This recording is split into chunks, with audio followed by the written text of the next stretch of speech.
দিল্লির কড়কড়ডুমা আদালতের সেই উত্তপ্ত মুহূর্ত, যেখানে ভারতের প্রাক্তন প্রধান বিচারপতি গাভাইয়ের দিকে জুতো ছোড়া আইনজীবী রাকেশ কিশোর নিজের জীবনের ঝুঁকি নিয়েও থামলেন না।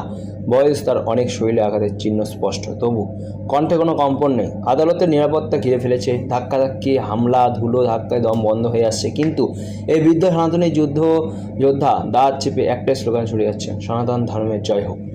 এই দৃশ্যটাই প্রশ্ন ছুড়ে দেয়, যে দেশে বৃদ্ধ একজন আইনজীবী ধর্মরক্ষার ডাক দিতে দিতে নিগৃহীত হন, সেখানে সুস্থ সনাতনী যুব সমাজ কেন নীরব?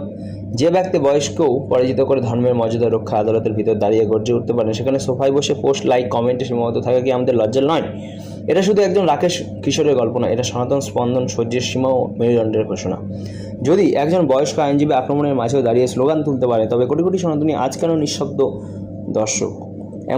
এখন সময় এসেছে ঘুম ভাঙানোর। সনাতন ধর্ম শুধু মন্দির নয়, আদালতের রণক্ষেত্র, প্রতিটি নিঃশ্বাসে রুখে দাঁড়ানোর নাম। জয় সনাতন ধর্ম, সনাতন ধর্মের জয় হোক।